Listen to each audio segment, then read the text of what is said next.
Selamat sore pemirsa, demikian tadi berita pilihan Aini Sore. Bersama saya Nadia Valeri. Kita awali Aini Sore dengan informasi. Presiden ke-7 RI Joko Widodo hari ini resmi membuat laporan di Polda Metro Jaya terkait tudingan ijazah palsu. 5 orang menjadi terlapor dalam kasus ini, salah satunya mantan Menpora RI Roy Suryo.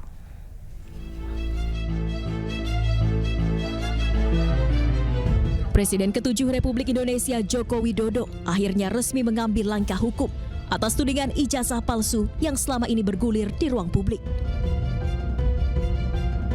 Didampingi tim kuasa hukumnya, Jokowi tiba di Polda Metro Jaya Rabu pagi untuk secara langsung membuat delik aduan terkait tudingan ijazah palsu.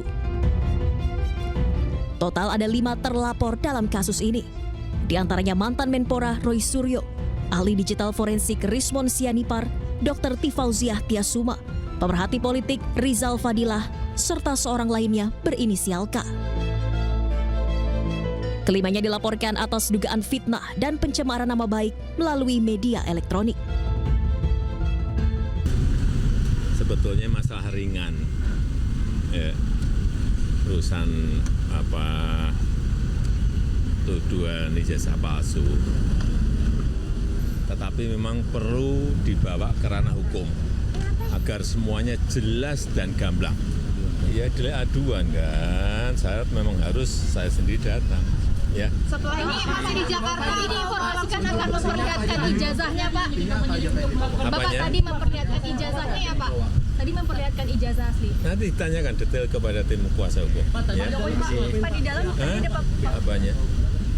Ya, ditanya banyak. Tanya berapa pertanyaan tadi? 35. Yeah. Langsung ada pemeriksaan.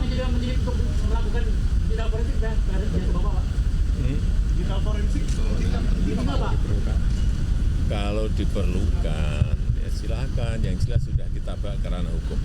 Ya. Pak, ini masih di Jakarta atau masuk ke Solo, Pak? Ini yang dilaporkan tindak pidana umum atau? Sekarang masih di Jakarta. Terima kasih. Meski tudingan ijazah palsunya sudah bergulir sejak lama, Jokowi mengaku baru mengambil langkah hukum karena sudah tak lagi menjabat sebagai Presiden RI. Dari Jakarta, tim liputan iNews melaporkan. Dan pemirsa, kuasa hukum Jokowi menyebut salah satu yang dilaporkan Jokowi hari ini adalah Roy Suryo. Kita simak pernyataan lengkapnya beberapa saat lalu di Polda Metro Jaya. Tentunya untuk hari ini Pak Jokowi datang sendiri ke sini bukanlah hal yang mudah juga ya. Tentunya sudah melewati pertimbangan yang sangat panjang dan sangat berat. Tapi kami melihat dan Pak Jokowi juga melihat bahwa ini harus dilakukan. Agar semuanya terang benderang. Agar kebenaran dapat terlihat dan agar nama baik Pak Jokowi dan nama baik rakyat Indonesia, ada 24 video ya, sekitar 24 objek yang kita sudah Pak Jokowi sudah laporkan juga, yaitu juga diduga dilakukan oleh beberapa pihak. Ya mungkin inisialnya kalau boleh saya sampaikan ada RS, kemudian ES, ada juga T, inisial T, ada inisial K juga. Ya pemirsa, Presiden ke-7 RI Joko Widodo melaporkan 5 orang terkait tuduhan ijazah palsu. Laporan itu dilayangkan ke Polda Metro Jaya Rabu pagi.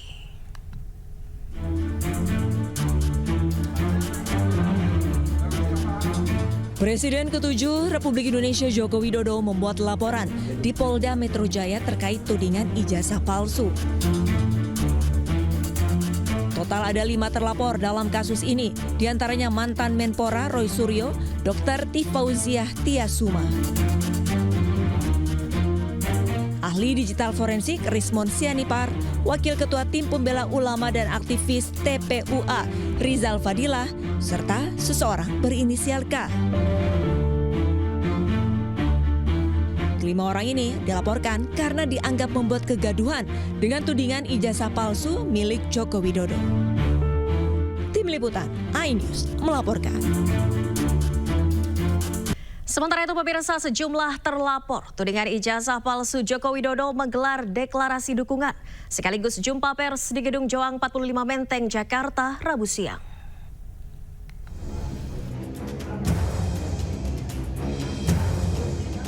Ratusan masyarakat mulai dari advokat, tokoh ulama, hingga aktivis menghadiri deklarasi dukungan terhadap 3 terlapor dalam kasus dugaan ijazah palsu Presiden ke-7 RI Joko Widodo.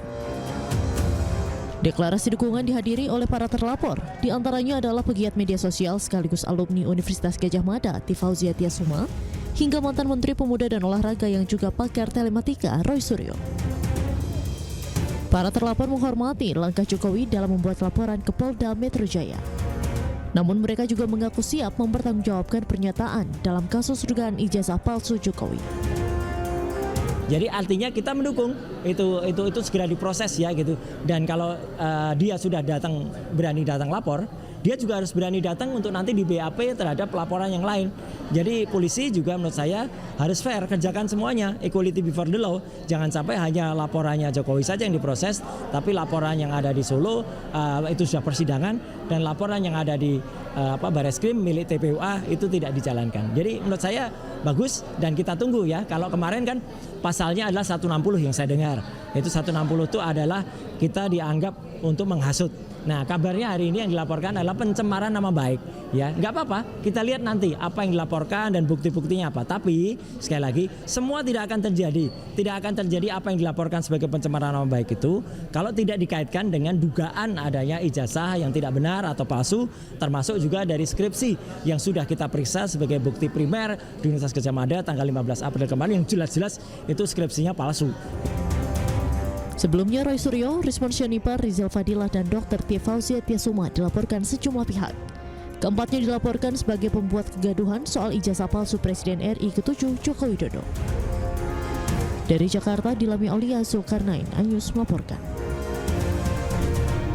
Ya, sementara itu pemirsa, relawan alap-alap Jokowi melaporkan Roy Suryo CS ke Mapolrestabes Semarang atas dugaan memfitnah Joko Widodo. Mereka dilaporkan atas pelanggaran pasal penghasutan.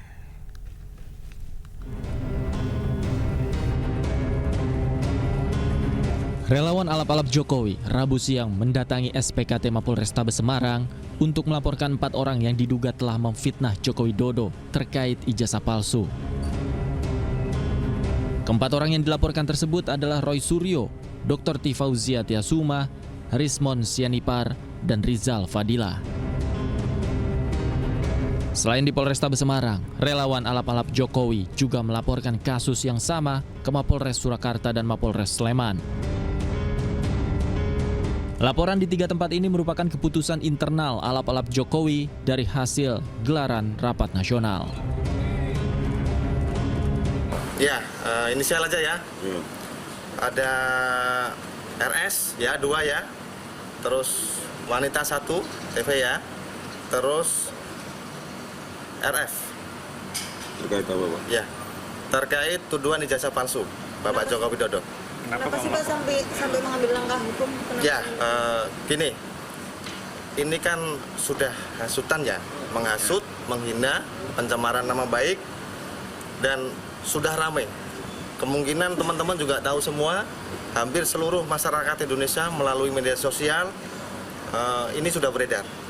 Dan kami sebagai relawan beliau dan sebagai masyarakat sangat terusik. Laporan ini adalah inisiatif internal relawan alap-alap Jokowi agar para terlapor mendapat hukuman dan efek jera.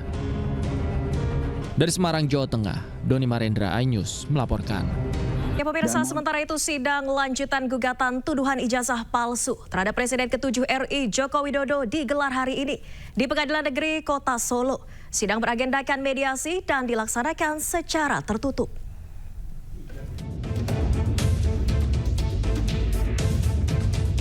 Sidang lanjutan gugatan tuduhan ijazah palsu terhadap Presiden ke-7 RI Joko Widodo digelar hari ini di Pengadilan Negeri Kota Solo.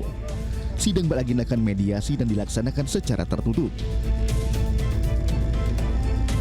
Sidang dihadiri penggugat dan tergugat, sementara Joko Widodo tidak hadir dalam sidang dan diwakilkan oleh kuasa hukumnya karena sedang melapor ke Polda Metro Jaya terkait tuduhan ijazah palsu. Sidang mediasi dipimpin oleh Hakim Mediator Profesor Adi Sulistiono. Muhammad Taufik diminta pihak penggugat untuk menjadi mediator dalam sidang pertama dan permintaan itu disetujui para penggugat serta sesuai undang-undang yang berlaku. Dari Solo, Jawa Tengah, Septian Toro, iNews melaporkan. Untuk mengatasi kenakalan remaja, pemerintah Provinsi Jawa Barat berencana menerapkan program wajib militer. Informasi selengkapnya akan kami hadirkan usai jeda. Tetaplah di iNews Sore.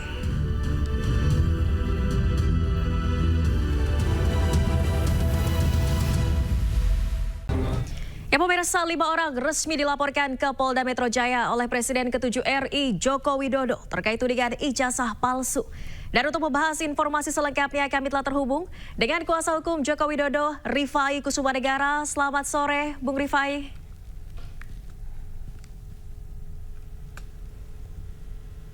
Selamat sore, Bung Rifai.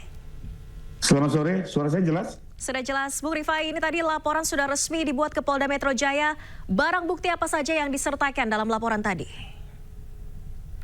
Oke, Mbak. Jadi tadi pagi hari dari pukul 9.30 hingga 12.30, hampir sekitar 3 jam, kami telah mendampingi Pak Jokowi untuk menggunakan hak hukumnya dalam melaporkan tindak pidana delik aduan dengan mengajukan 24 objek bukti terjadinya tindak pidana fitnah ataupun pencemaran nama baik berupa video, capture, link, foto, termasuk berita online. Baik, 24 barang bukti ini artinya termasuk dengan ijazah yang dipersoalkan. Oke, kalau ijazah sendiri tadi juga sudah ditunjukkan langsung. Pak Jokowi membawa langsung aslinya, baik dari ijazah SD hingga ijazah S1 dari Fakultas Kehutanan UGM. Baik, dari ijazah SD sampai S1. Bung Rifai, ini kan tadi ada 5 terlapor, termasuk dengan 1 orang baru berinisial K. Ini bisa diungkap siapa saja sosoknya? Oke, Mbak. Jadi dalam laporan, kami tidak menunjuk langsung siapa terlapor. Jadi dalam penyelidikan, kenapa? Karena kami juga tetap menjaga asas praduga tidak bersalah. Namun demikian, dalam uraian fakta, dari 24 objek tersebut, terdapat 5 orang yang diduga terlibat dalam perbuatan tindak pidana fitnah ataupun pencemaran nama baik, ya. Di mana kelima orang itu inisialnya pertama kami gunakan inisial, ya, inisial RS, kedua inisial ES, ketiga inisial RS lagi, lalu inisial T dan inisial K. Nah, kenapa kami mengembalikan kepada penyelidikan penyidik? Karena dalam tindak pidana elektronik ini cakupannya cukup luas, ya. Jadi bukan hanya sekedar siapa yang menyatakan, tapi juga siapa yang menyebarkan, siapa yang melakukan transmisi, ini perlu digali lebih dalam. Nah, karena misalnya seseorang itu, oke, kalimatnya bertendensi mencemarkan, tapi kalau dia sendiri misalnya diwawancara 4 mata, tidak dipublikasi, maka seharusnya itu kan tidak masuk dalam konteks pencemaran. Jadi untuk sementara kami melaporkan dari uraian peristiwa, terdapat 5 orang yang terduga terlibat dalam tindak pidana yang kami laporkan. Demikian, Mbak. Baik, tadi dalam proses membuat laporan polisi ini ada pertanyaan apa saja yang diajukan kepada pelapor? Ya, jadi Pak Jokowi sendiri tadi menjawab lebih kurang 35 pertanyaan, ya, dari pertama fakta-fakta apa saja yang diketahui terhadap 24 objek ini, lalu juga digali terkait mengapa Pak Jokowi mengajukan tuntutan, diuraikan juga oleh Pak Jokowi, dan juga termasuk sejarah singkat dari hidup Pak Jokowi, sekolah di mana, dari SD sampai kuliah, karena ini kan terkait dengan persoalan itu.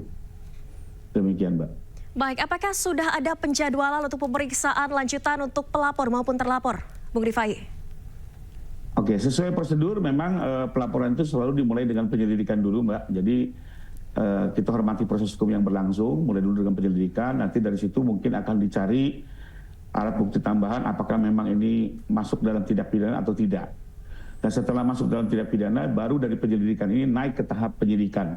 Jadi untuk sementara kami masih mengikuti proses penyelidikan, dan kita mengikuti prosedur yang berlaku, ya. Seperti tadi Mbak lihat sendiri, Pak Jokowi sendiri tadi ke ruang pengaduan, antri di loket, mengikuti semua prosedur karena beliau hari ini adalah warga negara biasa yang sedang menggunakan hak hukumnya untuk menjaga kehormatan dan nama baiknya. Baik, sementara proses penyelidikan masih berjalan, apakah dari pihak pelapor membuka peluang mediasi dengan para terlapor? Pada intinya kami mengikuti dulu proses hukum yang berlaku dan memang biasanya ada satu proses mediasi sebelum ini berlanjut. Intinya kami akan mengikuti semua tahapan prosedur sesuai ketentuan yang berlaku, termasuk misalnya kalau memang akan dimediasikan pun kami akan mengikuti semua prosedur ini, Mbak. Oke, artinya jika mediasi berjalan lancar ada kemungkinan laporan ini bisa dicabut? Kalau itu kami kembalikan ke Pak Jokowi sebagai saksi korban, ya. Tapi tentunya juga beliau akan mempertimbangkan dan cukup bijak. Sekedar informasi, Mbak, kami menangani ini sudah sejak 2 tahun yang lalu. Saat beliau sendiri masih jadi presiden, di mana saat itu kami juga berikan satu pilihan opsi-opsi hak hukum seperti melaporkan pidana atau menggugat balik. Tapi waktu itu beliau bilang tidak mau melakukan upaya hukum tersebut dan cukup hanya menghadapi gugatan. Artinya selama ini kami lihat Pak Jokowi sendiri tidak ada niatan untuk melakukan upaya hukum. Nah, namun demikian setelah 2 tahun berlangsung perkara sudah selesai dan beliau pun juga sudah meninggalkan jabatan hampir 6 bulan ini. Ternyata ini bergulir kembali dan untuk saat ini beliau dengan terpaksa menggunakan hak hukumnya karena beliau juga berpendapat saat ini beliau sudah jadi warga negara, sehingga pada saat menggunakan hak hukum pun juga akan berjalan objektif. Sedangkan waktu beliau menjadi presiden kan ini bisa seolah-olah menggunakan kekuasaan atau autokritik gitu ya. Sehingga beliau menghindari itu semua dan untuk saat ini beliau murni menggunakan hak hukum sebagai warga negara dan tidak ada kaitannya lagi dengan jabatan yang sudah dilepasnya. Baik, dari tim kuasa hukum maupun juga dari Pak Jokowi selaku pelapor, adakah melihat dugaan politisasi dalam isu yang masih bergulir ini, Bung Rifai? Untuk terkait politisasi, Mbak, karena kami sendiri tidak terkait atau tidak memiliki kemampuan di bidang itu, jadi kami tidak bisa berkomentar. Kami hanya menjalankan hak hukum saja, di mana Pak Jokowi ingin menggunakan hak hukumnya dan kami mempersiapkan segala sesuatu terkait hak hukum tersebut. Terkait politisasi, bukan kompetensi kami untuk mengomentari, Mbak. Mohon maaf. Baik, terima kasih atas informasinya Bung Rifai Kusumanegara, kuasa hukum Presiden ke-7 RI Joko Widodo telah bergabung di Aini Sore. Sehat selalu, selamat beraktivitas kembali. Siap, salam terima kasih. Terima kasih, salam hormat untuk rekan-rekan. Terima kasih Anda masih di Aini Sore. Pemirsa, pemerintah Provinsi Jawa Barat berencana menerapkan program wajib militer bagi anak-anak bermasalah, terutama yang terlibat dalam geng motor dan tawuran. Kebijakan ini diharapkan menjadi solusi tuntas untuk menangani kenakalan remaja yang kerap terjadi.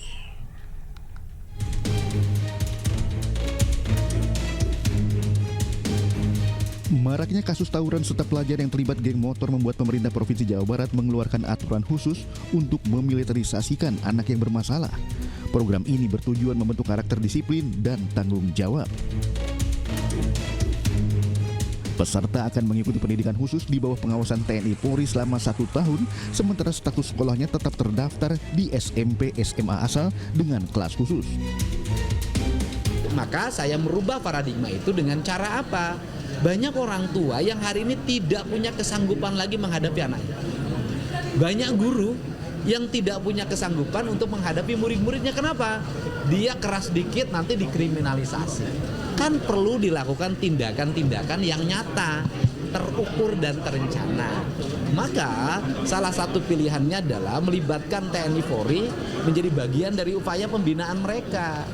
Siapa yang dibina? Mereka yang mengalami kenakalan akut yang sudah mengarah kriminal. Bagaimana cara membinanya? Ya orang tuanya nanti menyerahkan dalam bentuk surat pernyataan, mengantar ke barak TNI-nya, mengantar ke barak Polri-nya, dan mereka status pelajarnya tidak akan hilang. Mereka tetap statusnya adalah pelajar SMP A, SMA B, dan kemudian tetap mereka belajar sebagaimana biasa, tapi pola hidup yang dirubah. Gubernur Jawa Barat Deddy Mulyadi menambahkan, selain kenakalan anak tawuran dan geng motor, anak yang kecanduan game online dan sudah mengarah ke aktivitas kriminal pun harus diikut sertakan dalam program ini. Tukang tawuran, tukang mabuk, tukang main Mobile Legend, yang kalau malam kemudian tidurnya tidak mau sore, ke orang tuanya melawan, melakukan pengancaman, di sekolahnya bikin ribut, bolos terus, dari rumah berangkat ke sekolah, pas sekolah nggak nyampe. Kan kita semua dulu pernah gitu ya. Rencananya program akan dimulai pada Mei 2025 dengan peserta termasuk anak-anak yang tertangkap tawuran atau terlibat tindak kriminal. Pemerintah juga menegaskan program ini akan dipantau ketat untuk memastikan tujuan pendidikan tercapai serta mengurangi tingkat kenakalan remaja. Dari Bandung, Jawa Barat, Ervan David, iNews melaporkan. Dan pemirsa, Wakil Ketua DPR RI Sufmi Dasko Ahmad meminta Gubernur Jawa Barat Deddy Mulyadi yang rencananya akan mengirim siswa bermasalah ke barak militer agar dikaji terlebih dahulu. Dasko menyebut karakteristik siswa di masing-masing daerah berbeda. Secara lengkap membaca statement dari Gubernur Jawa Barat. Tetapi mungkin hal-hal yang disampaikan oleh Gubernur Jawa Barat mungkin adalah hal-hal baru yang memang perlu dikaji terlebih dahulu secara matang sebelum kemudian dilaksanakan. Ya kalau pemberlakuan itu kan hanya kemudian di daerah Jawa Barat ya. Saya juga belum tahu bagaimana respon dari DPRD Jawa Barat, tetapi kalau pendapat saya mungkin kita harus kaji terlebih dahulu secara matang sebelum kemudian diterapkan, karena ya mungkin untuk masing-masing daerah itu karakteristiknya kan berbeda-beda. Demikian. Dan pemirsa, dalam rapat Komisi 2 DPR RI bersama para gubernur se-Indonesia mendadak jadi panggung kejutan.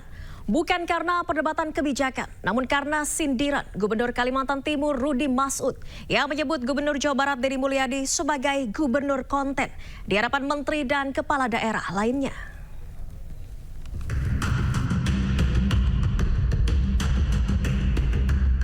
Komisi 2 DPR menggelar rapat dengar pendapat bersama Kepala Daerah dan Kemendagri Selasa lalu.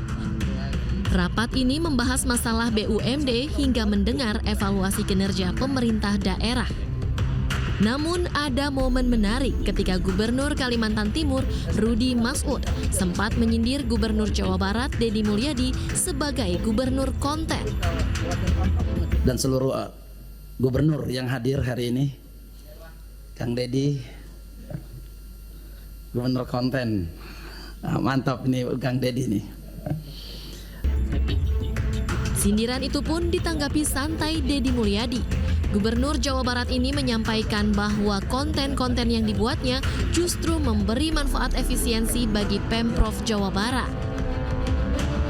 Dan terakhir tadi Pak Gubernur Kaltim mengatakan gubernur konten, alhamdulillah dari konten yang saya miliki itu bisa menurunkan belanja rutin iklan. Biasanya iklan di Pemprov Jabar kerjasama medianya 50 miliar. Sekarang cukup 3 miliar tapi viral terus. Terima kasih.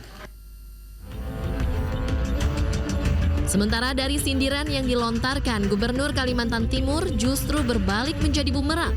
Setelah warganet ramai-ramai membela Deddy Mulyadi dan akun Gubernur Kalimantan Timur Rudy Masud menuai gelombang komentar dari netizen. Tim Liputan iNews melaporkan. Ya pemirsa, lagi-lagi Gubernur Jawa Barat Deddy Mulyadi memberikan gebrakan baru. Deddy berencana mewajibkan KB pria atau vasektomi sebagai syarat penerima bantuan sosial di wilayah Jawa Barat.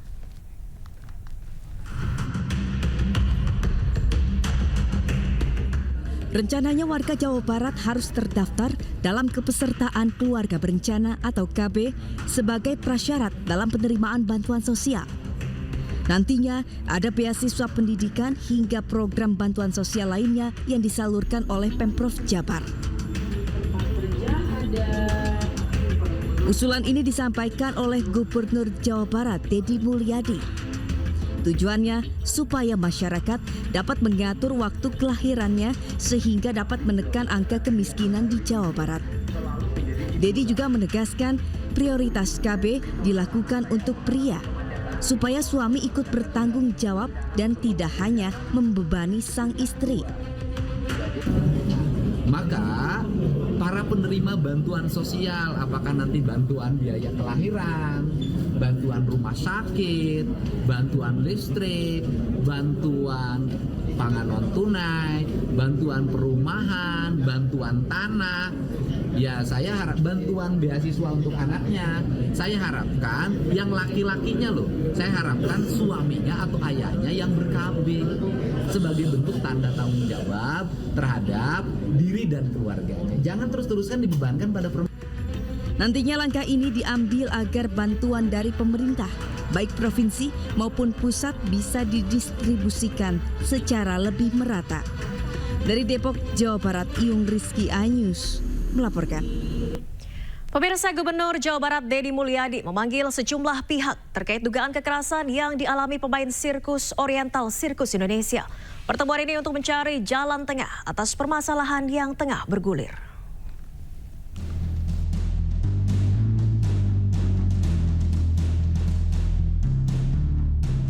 Para pihak yang dipanggil yakni sejumlah korban, pengurus Oriental Sirkus Indonesia atau OCI, manajemen Taman Safari, pemerintah Kabupaten Bogor, serta Kapolres Bogor. Pemanggilan dilakukan untuk membahas masalah kekerasan yang diduga dialami para pemain sirkus di Oriental Sirkus Indonesia. Dalam pertemuan ini, Deddy Mulyadi meminta keterangan masing-masing pihak untuk mendapatkan solusi dan jalan tengah atas kasus ini.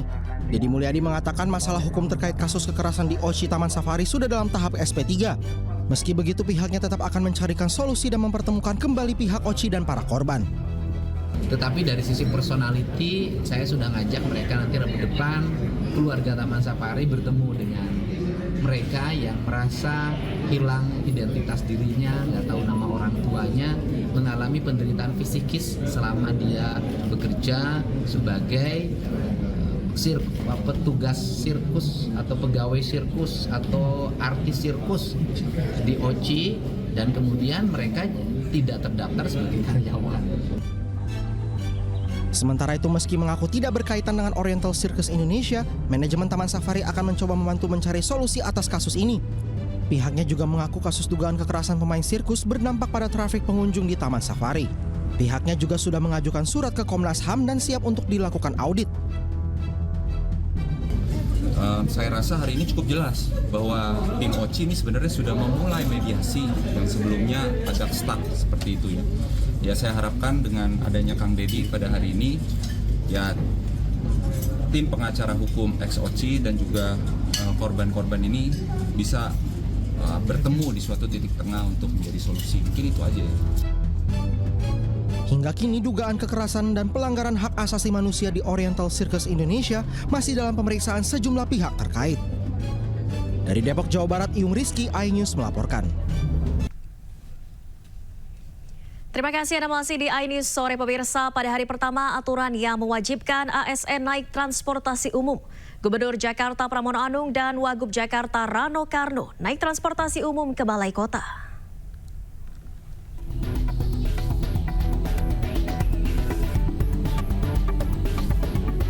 Gubernur Jakarta Pramono Anung resmi mengeluarkan aturan terkait penggunaan angkutan umum untuk para pegawai di Pemprov Jakarta setiap hari Rabu.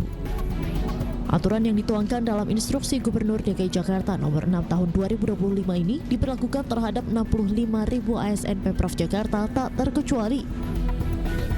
Pada hari pertama pemberlakuan kebijakan ini, Gubernur Jakarta Pramono Anung berangkat kerja naik Transjakarta dari kediamannya di Jalan Suropati Menteng, Jakarta Pusat. Pramono pun sempat berbincang dengan sejumlah penumpang di Transjakarta. Hari ini adalah instruksi gubernur untuk semua ASN yang jumlahnya 65.000. ASN ini jumlahnya 65.000, 45.000 ASN, sisanya adalah P3K. Mereka semua diwajibkan untuk naik transportasi publik karena tidak lagi disiapkan sarana transportasi oleh pemerintah Jakarta. Dan saya melihat dari pagi banyak banget yang kemudian nge-tag saya di IG saya, di TikTok, di X, yang rata-rata mereka menyambut dengan antusiasme yang tinggi. Dan setiap hari Rabu pemerintah Jakarta tidak lagi menyiapkan bus atau sarana apapun untuk membuat mereka mau untuk menaiki transportasi publik. Kenapa ini kami lakukan? Saya tahu bahwa ini akan mengurangi kemacetan, polusi juga pasti turun karena aktivitas 65.000 orang setiap Rabu itu dampaknya besar. Sementara itu, Wakil Gubernur Jakarta Rano Karno berangkat ke kantor menggunakan transportasi umum. Diantar dengan mobil dan pengawalan ketat, Rano turun di halte MRT Lebak Bulus, Jakarta Selatan. Di perjalanan, Rano menyempatkan diri untuk berfoto dan menyapa warga Jakarta. Kemudian tiba di Jakarta Pusat, ia pun melanjutkan perjalanan menggunakan Transjakarta karena jarak stasiun MRT ke Balai Kota masih 3 km. Tapi memang lebih buat saya lebih enak. Ya artinya kemacetan bisa kita hindari. Dari Lebak Bulus mungkin sampai kantor setengah jam ya. Enggak itulah. Kalau buat saya lebih nikmat ya. Tapi memang kadang-kadang kan ada tugas yang memang saya perlukan kendaraan. Karena biasanya kalau kita ke kantor nggak langsung daerah kantor kan, pasti ada beberapa tempat yang kita kunjungi. Untuk diketahui, kini seluruh ASN Pemprov Jakarta harus menggunakan angkutan umum untuk berangkat ke tempat kerja setiap hari Rabu. Jenis moda transportasi yang bisa digunakan mulai dari MRT, LRT, komuter line, Jaklingko, atau angkutan kota reguler, dan sebagainya. Dari Jakarta, Tim Liputan iNews melaporkan. Ya, pemirsa, Wakil Gubernur Jakarta Rano Karno yang akrab disapa Bang Dul hari ini mulai naik angkutan umum MRT di kawasan Lebak Bulus, Jakarta. Dan dilanjutkan menggunakan Transjakarta dari halte Bundaran Hotel Indonesia menuju kantornya di Balai Kota. Mengikuti arahan dari Pak Gubernur DKI Jakarta yaitu Pramono Anung dan juga dari Wakil Gubernurnya yaitu Bang Dul, pada hari ini spesial di hari Rabu untuk ASN diwajibkan untuk menaiki atau menggunakan transportasi umum untuk bekerja. Dan seperti kita lihat untuk Bang Dul ini juga sudah mengikuti aturan tersebut. Nah coba, selamat pagi Bang Dul, boleh ya sambil menunggu nih untuk busway-nya datang ke Balai Kota, ngobrol-ngobrol dikit. Bang Dul, tadi kita perjalanan itu udah dari MRT Lebak Bulus ke Bundaran HI, lalu lanjut lagi ke sini. Gimana? Asik. Ya minta maaf ya. Selain memang ketemu masyarakat juga sebetulnya bukan kontrol, kita lihatlah apa yang kurang segala macam, kebersihan bagaimana, kenyamanan gimana. Karena itu juga nanti bagian masukan di saat memang MRT saya panggil, kita evaluasi lah. Karena saya juga senang dengan beberapa netizen yang mengirimkan berita tentang kemarin kan banyak jembatan penyeberangan orang kita kan. Ya minta maaf ya, bukan berarti kita nggak rawat, tapi lebih banyak kepada pencurian. Akibatnya ya kita menjadi efek yang menjadi tidak baik. Tapi kita segera bisa kita sikapi. Nah, jadi artinya ini bagian daripada servis. Ini kita. Oke, ini kebetulan memang Transjakartanya sudah sampai dan kita akan siap bersama dengan Bang Dul untuk menuju ke Balai Kota menggunakan Transjakarta karena di hari Rabu ini sekarang untuk seluruh ASN itu diwajibkan untuk menggunakan transportasi umum menuju ke tempat kerjanya. Dan memang sedari tadi kami mengikuti dari MRT Lebak Bulus menuju Bundaran HI, Bang Dul juga menikmati sekali perjalanannya, berfoto bersama dengan masyarakat, kemudian juga melakukan quality control untuk setiap stasiun yang ada. Dan kita akan coba ikut bergabung bersama dengan rombongan. Ya pemirsa, mulai hari ini aparatur sipil negara pemerintah Provinsi Jakarta wajib naik angkutan umum setiap hari Rabu. Hal ini tertuang dalam instruksi gubernur dan diapresiasi para ASN lainnya. Ini adalah instruksi gubernur untuk semua ASN yang jumlahnya 65.000. ASN ini jumlahnya 65.000, 45.000 ASN. Sisanya adalah P3K, mereka semua diwajibkan untuk naik transportasi publik karena tidak lagi disiapkan sarana transportasi oleh pemerintah Jakarta.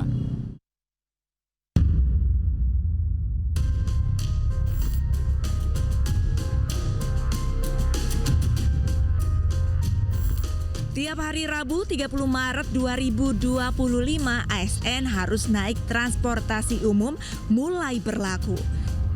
Kebijakan yang tertuang pada Instruksi Gubernur Daerah Khusus Ibu Kota Jakarta Nomor 6 Tahun 2024 mewajibkan ASN untuk naik angkutan umum setiap hari Rabu. Terlihat para ASN hampir di seluruh Jakarta menjalankan instruksi ini. Salah satunya adalah Wali Kota Jakarta Timur. Sejak awal pagi menjelang, yaitu pada pukul 6 pagi, PLT Jakarta Timur ini naik angkot menuju ke kantor. Setelah naik angkot, Iin pun melanjutkan perjalanannya dengan menggunakan Transjakarta. Hal menarik pun ia temukan saat naik kendaraan umum. Sebenarnya bisa masuk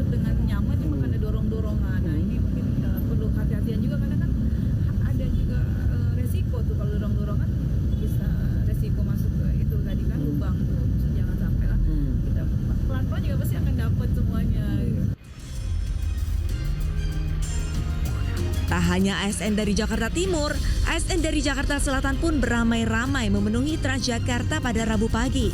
Mereka menjalankan instruksi gubernur dan naik transportasi umum menuju ke kantor Wali Kota Jakarta Selatan. Kebijakan ini pun diapresiasi oleh aparatur sipil negara lainnya.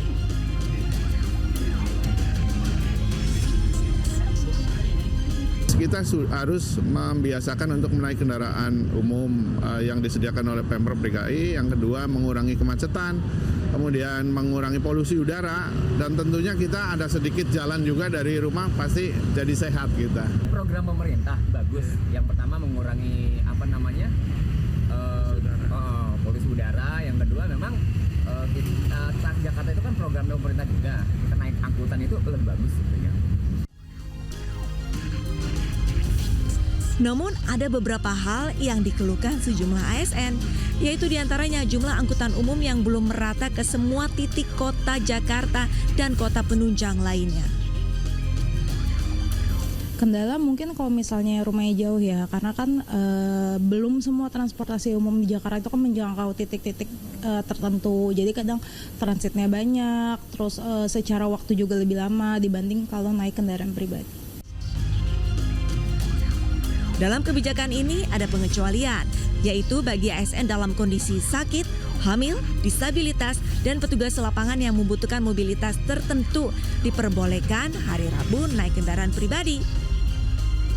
Diharapkan pembaharuan kebijakan ini dapat mengurangi kemacetan yang ada di Jakarta. Tim Liputan iNews melaporkan. Beralih ke informasi lainnya pemirsa, sebanyak 38.723 calon jemaah haji asal Indonesia siap diberangkatkan ke Tanah Suci. Sementara ratusan jemaah haji asal Jawa Barat tidak dapat pergi karena tidak melunasi biaya haji.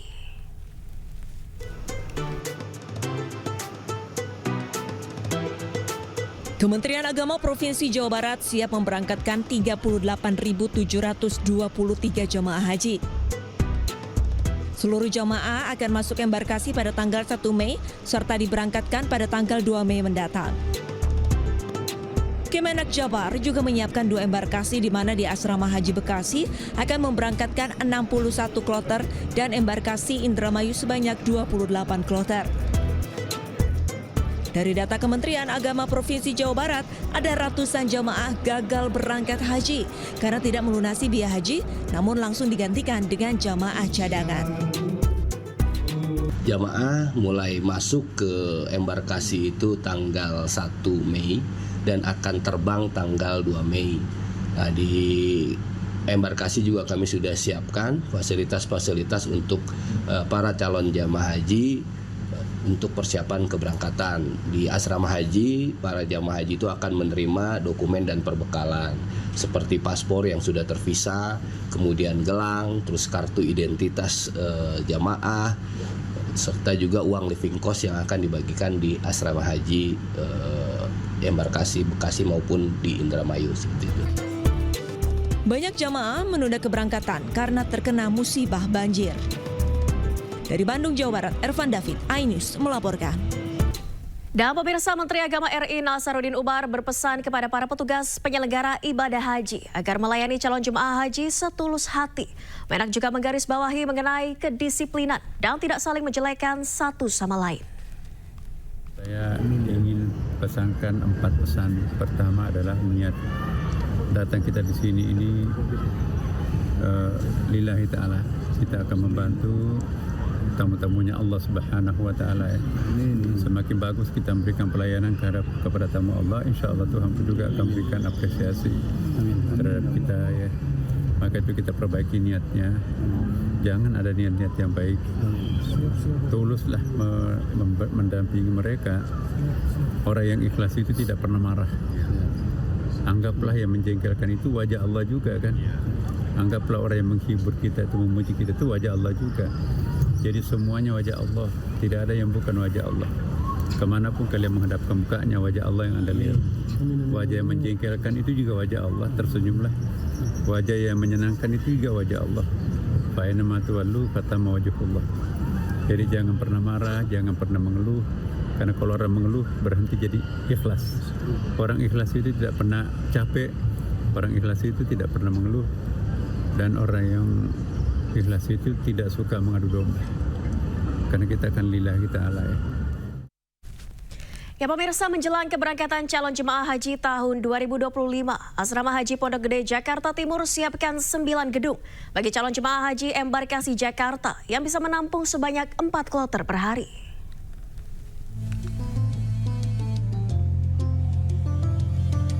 Panitia penyelenggara ibadah haji embarkasi Jakarta menyiapkan fasilitas Asrama Haji Pondok Gede Jakarta Timur bagi jemaah haji yang akan berangkat pada tahun 2025. Ada sekitar 9 gedung yang sudah disediakan bagi para jemaah haji untuk melakukan transit dan pemeriksaan kesehatan serta dokumen sebelum bertolak ke Tanah Suci. Sementara kapasitas gedung bisa menampung untuk 4 kloter sebanyak 400 lebih jemaah.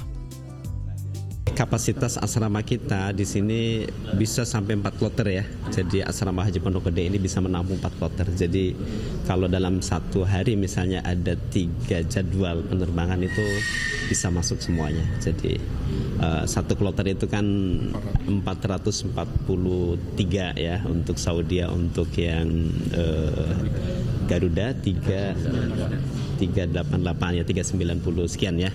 Jadi insya Allah untuk kapasitas di sini Asrama Haji Pondok Gede bisa menampung sampai 4 kloter. Kloter pertama jemaah haji tahun 2025 akan mulai ditempatkan di Asrama Haji Pondok Gede Jakarta pada tanggal 1 Mei untuk kemudian diterbangkan ke Arab Saudi pada tanggal 2 Mei. Dari Jakarta, Hamzah Hasibuan, Ari Setiawan, iNews melaporkan. Menunaikan ibadah sholat maghrib bagi Anda yang berada di wilayah DKI Jakarta dan sekitarnya. Pemirsa, Anda kembali di iNews Sore bersama saya Camar Haenda. Seorang pedagang sayur asal kota Parepare, Sulawesi Selatan menjadi calon haji tahun ini setelah menabung selama 14 tahun. Ia mengumpulkan hasil dari jualan sayur sedikit demi sedikit hingga akhirnya dapat melunasi ongkos ke Tanah Suci Mekah.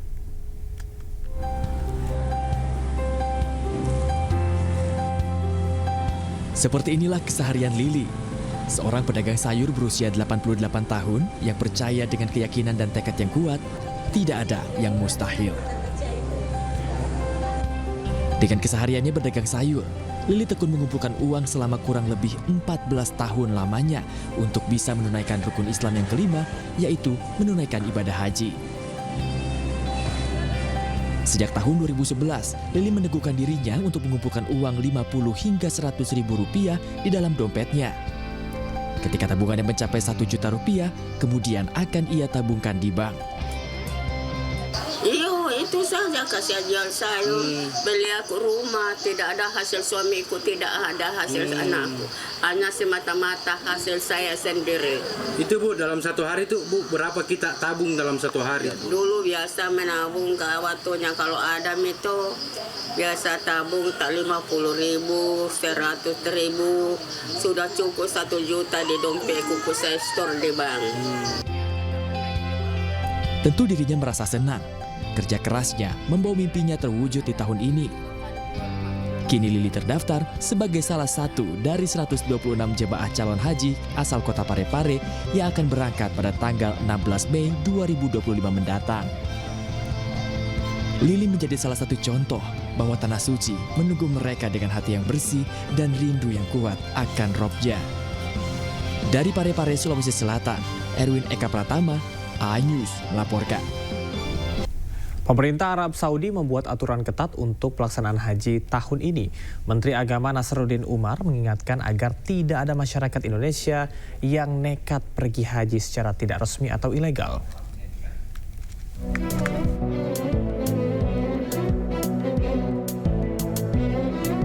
Menteri Agama Nasruddin Umar meminta umat muslim Indonesia tidak nekat memaksakan diri pergi haji ke Arab Saudi tanpa visa haji atau visa resmi.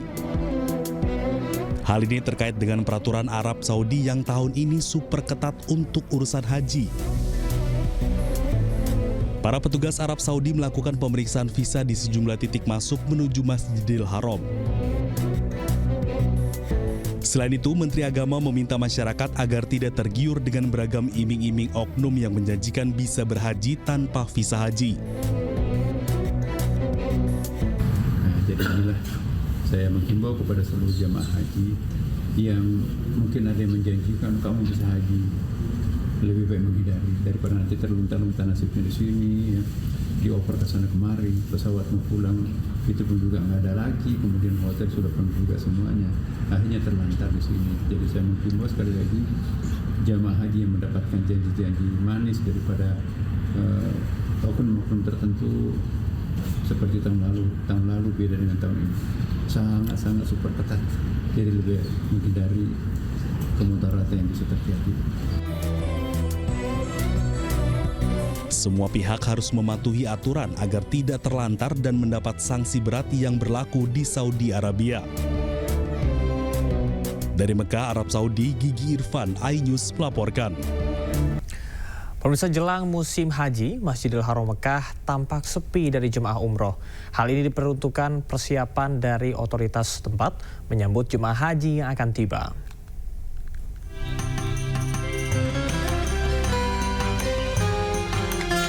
Berdasarkan ketentuan baru dari Kementerian Haji dan Umroh Arab Saudi, batas akhir jemaah umroh masuk ke Arab Saudi adalah 15 Syawal 1446 Hijriah atau 13 April 2025. Artinya, batas akhir ini sudah lewat dan tidak boleh ada jemaah umroh masuk ke Arab Saudi. Sementara warga yang sudah melaksanakan umroh harus pulang pada tanggal 29 April. Kemudian hari ini terpantau sejumlah warga Arab Saudi tengah melaksanakan ibadah umroh. Berdasarkan catatan, jemaah haji 2025 kloter pertama dari sejumlah negara sudah tiba di Arab Saudi pada tanggal 29 April. Di antaranya kloter haji yang sudah datang berasal dari negara Turki, Bangladesh, Pakistan, India, dan Malaysia. Semua jemaah mendarat dari kota Jeddah dan Madinah. Kita beralih ke informasi lain. Pemirsa, iNews Media Group menggelar ajang penghargaan apresiasi wanita Women Inspiration Awards 2025. Sejumlah tokoh wanita tanah air mendapatkan penghargaan khusus atas kontribusinya di berbagai bidang. Salah satunya adalah Endang Astarani, Direktur Keuangan dan Manajemen Risiko PLN Indonesia Power pada kategori Empowerment.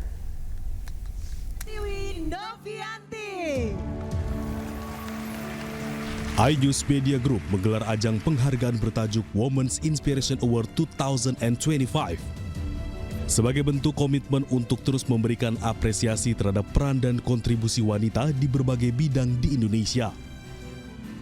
Sejumlah tokoh wanita ikut berpartisipasi dengan kontribusi yang luar biasa mendapatkan penghargaan di berbagai kategori.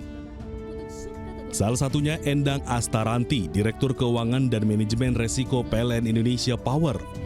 Ia mendapat penghargaan kategori Women in Business Leadership dengan subkategori Women Empowerment. Ia memberikan aksi nyata terutama bagi pemberdayaan perempuan untuk menjalankan program-program yang unggul dan tentunya memberikan banyak manfaat untuk masyarakat. Kami di perusahaan yang terutama di sektor energi yang dianggap sebagai sektor yang sangat maskulin itu tetap mengedepankan equality atau kesetaraan gender, memberikan kesempatan yang sama baik itu laki-laki maupun perempuan yang berprestasi, dan tidak hanya itu kami juga memberikan atau mendukung dengan lingkungan kerja yang baik sehingga dapat memberikan kesempatan yang sama siapapun untuk dapat berprestasi, tidak memandang gendernya apa. Dalam acara yang digelar di Jakarta Concert Hall ini, turut hadir sejumlah tokoh wanita tanah air yang menjadi inspirasi karena kontribusi dan pemikirannya untuk Indonesia. Dari Jakarta, Henry Aprila, Adi Supriyatna, iNews melaporkan. Kita beralih ke informasi lain. Personel gabungan menggelar apel kesiapan pasukan dalam rangka pengamanan Hari Buruh Internasional yang jatuh pada tanggal 1 Mei 2025. Sedikitnya 14.000 personel akan diterjunkan untuk mengamankan jalannya perayaan May Day Kamis besok. Apel kesiapan pasukan di dalam rangka pengamanan Hari Buruh Internasional atau May Day 2025 digelar jajaran Polda Metro Jaya bersama Kodam Jaya dan juga Pemprov DKI Jakarta. Apel digelar guna melihat langsung kesiapan personel gabungan untuk mengamankan jalannya perayaan May Day 2025 di kawasan Monas, Jakarta, Kamis besok. Lebih dari 14.000 personel gabungan akan dikerahkan untuk mengawal perayaan May Day 2025 yang rencananya akan diikuti oleh 200.000 buruh dari kawasan Jabodetabek. Selain itu, rencananya Presiden Prabowo Subianto juga turut hadir dalam perayaan May Day. Yang berulangnya 60 tahun sekali ya. Terakhir itu Bung Karno 1 Mei tahun 1965. Jadi sekarang 1 Mei 2025 kembali Presiden Republik Indonesia resmi berpidato di hadapan kaum buruh Indonesia. Ini satu kabar yang sangat menarik. Dan Bapak Ibu sekalian, saya ingin menyampaikan bahwa ini bukan merayakan, tapi ini lebih pada memperingati ya Hari Perjuangan Buruh Internasional yang memang akhirnya kita juga memastikan bahwa kegiatan ini adalah rangkaian perjuangan. Ini rangkaian dari perjuangan gerakan buruh yang tentunya masih kurang lebih hampir 14.000 ya. Namun demikian kami ya Kapolda dan Pak Pangdam dan pemerintah daerah menyiapkan ulangnya 60 tahun sekali ya. Terakhir itu Bung Karno 1 Mei tahun 1965. Jadi sekarang 1 Mei 2025 kembali Presiden Republik Indonesia resmi berpidato di hadapan kaum buruh Indonesia. Ini satu kabar yang sangat menarik. Dan Bapak Ibu sekalian, saya ingin menyampaikan bahwa ini bukan merayakan, tapi ini lebih pada memperingati ya Hari Perjuangan Buruh Internasional yang memang akhirnya kita juga memastikan bahwa kegiatan ini adalah rangkaian perjuangan. Ini rangkaian dari perjuangan gerakan buruh yang tentunya masih banyak agenda yang harus. Terima kasih Anda masih di iNews Sore bersama saya Chamar Haenda. Sebuah rumah mewah di Palembang, Sumatera Selatan milik mantan Wakil Gubernur Sumatera Selatan terbakar. Penghuni rumah yang tidak bisa berjalan beruntung digotong cepat keluar. Warga dan petugas berjibaku memadamkan api.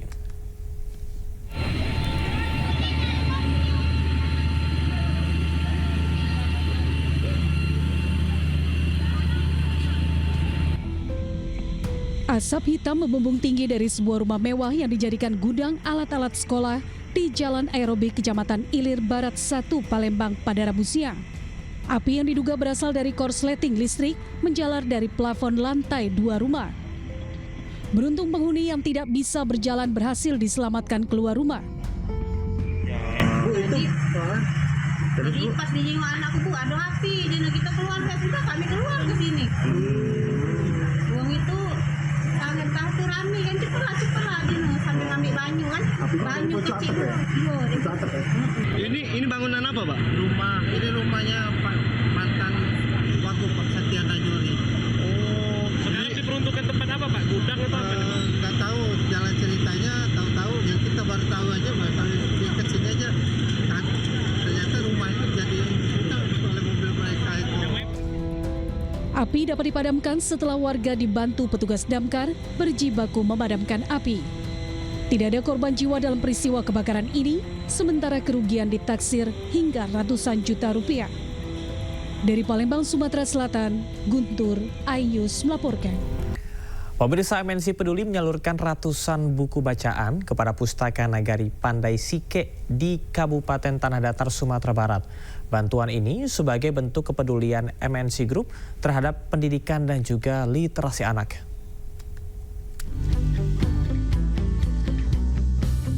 Puluhan anak-anak di Pustaka Nagari di Desa Pandai Sikek menikmati berbagai buku bacaan sebagai jendela pengetahuan dan informasi.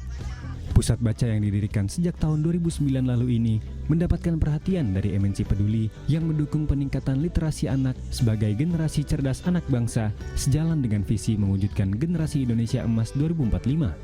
Ratusan buku bacaan diberikan MNC Peduli sebagai upaya mendukung Pustaka Nagari dalam memberikan ruang bagi anak-anak untuk menikmati buku sebagai jembatan menuju ilmu pengetahuan. Karena banyak ilmu pengetahuan dan banyak sekali buku-buku yang bisa dibaca. Buku apa saja yang jadi favorit biasanya? Kayak buku dongeng atau buku-buku anak-anak yang bisa yang bisa dibaca. Membaca, mewarnai, kadang ada yang meminjam buku, ada juga bawa pulang ke rumahnya. Buka dari jam berapa sampai jam berapa? Biasanya buka habis zuhur Pak, jam 1 sampai jam 5. Bantuan yang disalurkan MNC Peduli mendapatkan apresiasi dari pemerintah setempat karena membantu mencerdaskan warga Nagari Pandai Sikek. Kami sangat berterima kasih yang sebesar-besarnya kepada MNC Peduli yang telah ikut andil dalam mencerdaskan anak-anak bangsa khususnya di Nagari Pandai Sikek. Mudah-mudahan buku-buku yang diberikan oleh MNC Peduli bisa bermanfaat bagi anak-anak kami di Nagari Pandai Sikek. Bantuan yang diberikan MNC Peduli terlaksana berkat uluran tangan masyarakat Indonesia yang mendonasikan bantuannya. Bantuan pemirsa di rumah sangat berarti bagi mereka yang membutuhkan. Dari Kabupaten Tanah Datar, Sumatera Barat, Agung Sulistyo, iNews melaporkan.